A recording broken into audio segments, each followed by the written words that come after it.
హరే కృష్ణ. భగవద్గీత యథాతథం అధ్యాయం 1, అధ్యాయం పేరు కురుక్షేత్ర రణరంగమున సైనిక పరిశీలన. ఈరోజు మనం 14వ శ్లోకం గురించి తెలుసుకుందాం. తశ్వేతైర్హరైర్యుక్తే మహతి స్యందనే స్థితౌ మాధవ పాండవ చైవ దివ్యో శంకో ప్రదత్మతు. తెలుగు అనువాదము. ఎదుటి పక్షంన తెల్లని గుర్రములతో పూంచబడిన మహారథమునందు స్థితులైనట్టి శ్రీకృష్ణ భగవానుడు అర్జునుడును కూడా తమ దివ్యమైన శంఖములను పూరించిరి.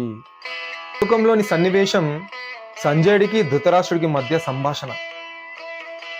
ధృతరాష్ట్రుడు గుడ్డివాడు కనుక ఆ యొక్క యుద్ధ సన్నివేశాలని మొత్తం కూడా సంజయుడు తన దివ్య దృష్టితో హస్తినాపురంలో కూర్చొని కురుక్షేత్ర రణరంగంలో జరిగే యుద్ధం ప్రతి సన్నివేశాన్ని ధృతరాష్ట్రుడికి తెలియజేస్తున్నాడు సంజయుడు. ధర్మపరుడైన అర్జునుడి విజయం కోసం శ్రీకృష్ణ భగవానుడు మరియు ఉన్నత లోకాల్లో ఉన్న దేవతలంతా కూడా శుభప్రదమైన మంగళదాయకమైన బహుమతులను ముందే అన్నీ కూడా సమకూర్చారు. మరి ముందుగా ఈ శ్లోకంలో మొదటి వాక్యం క్షేత్రై హరైర్యుక్తే అంటే దీని అర్థం తెల్లని గుర్రాలు, ఇవి కూడా చాలా దివ్యమైనవి, వీటిని అగ్నిదేవుడు బహుమతిగా ఇచ్చాడు. తరువాత మహతి స్యందనే స్థితౌ అంటే ఈ దివ్యమైన రథంలో ఇద్దరున్నారు. చూడండి, ఇక్కడ కూడా దివ్యమైన రథం అని సంబోధించాడు సంజయుడు. ఈ దివ్య రథాన్ని కూడా ఇంద్రుడు బహుమతిగా ఇచ్చాడు. తెల్లని గుర్రాలతో కూడిన ఈ దివ్య రథం ఏ దిక్కున వెళ్ళిన విజయాన్ని తెస్తుంది. గత శ్లోకంలో మీరు పరిశీలిస్తే ఎక్కడ కూడా ఏ శ్లోకంలో కూడా దివ్యమైనవని సంబోధించలేదు మరియు ప్రస్తావించలేదు. ఈ శ్లోకం కంటే ముందు అందరూ కూడా కౌరవుల యొక్క పరిచయాలు, కౌరవుల గురించే చెప్పబడ్డాయి, కానీ అక్కడ ఎక్కడ కూడా దివ్యమైనవని సంబోధించలేదు, చర్చించలేదు. కానీ ఈ శ్లోకంలో అన్నీ కూడా దివ్యమైనవని సంజయుడు ఇక్కడ మనకి గుర్తు చేస్తున్నాడు. ఎందుకంటే ధర్మపరులు పాండవులు, కేవలం కౌరవులు అధర్మ మార్గాన్ని అనుసరించారు కనుక వారి దగ్గరున్న అన్నీ కూడా సాధారణమైనవి. కానీ అర్జునుడు ధర్మాన్ని పాటిస్తున్నాడు కనుక అర్జునుడి దగ్గర ఉన్నవన్నీ కూడా దివ్యములే అని ఇక్కడ సంజయుడు ఈ శ్లోకంలో మనకు వివరిస్తున్నాడు. అంటే సంజయుడికి పాండవుల విజయం గురించి ముందే తెలుసు, అన్నీ గమనించాడు.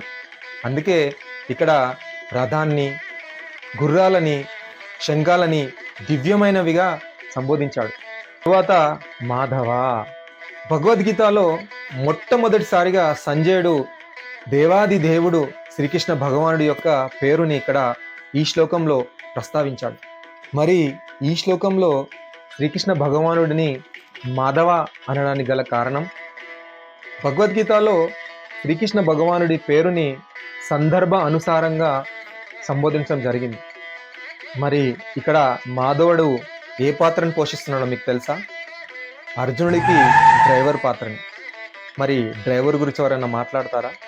మరి ఈ డ్రైవర్ సాధారణమైన డ్రైవర్ కాదు, భాగ్యదేవత అయిన లక్ష్మీదేవి యొక్క భర్త మాధవుడు. అంటే ఇక్కడ సందర్భానుసారంగా శ్రీకృష్ణ భగవానుడి యొక్క పేరుని మాధవుడుగా సంజయుడు ఉచ్చరించాడు. భాగ్యం అంటే విజయం. మరి మాధవుడు ఎక్కడ ఉంటే తన భార్య అయిన భాగ్యలక్ష్మి దేవి కూడా అక్కడే ఉంటుంది. అంటే భాగ్యలక్ష్మీదేవి భర్త మాధవుడు మరి పాండవుల వైపు ఉన్నాడు గనక మరి విజయం ఎవరిని వరిస్తారంటారు? పాండవులేదు కదా. అందుకే ఇక్కడ మాధవ అని సంబోధించాడు సంజయుడు. తరువాత పాండవచ్చైవ. పాండవచ్చైవ అంటే ఏంటిది? పాండవులు. పాండవులు సాధారణ వ్యక్తులు కాదు, దైవాంశ సంభూతులు, యోధులు, వీరులు, భరత వంశీయులు, అసాధారణ శక్తి కలవారు, పాండురాజు కుమారులు. తన తండ్రిలాగా రాజ్యాన్ని ధర్మంగా పాలించి కీర్తిని పొందాలి, లాగా పేరు తెచ్చుకోవాలి. ధర్మాన్ని రక్షించాలని దృఢ నిశ్చయంతో ఉన్నవారు ఈ పాండవులు. అందుకే ఇక్కడ పాండవచ్చైవ అని సంబోధించాడు సంజయుడు. దివ్యౌ శంకౌ ప్రదత్మతు.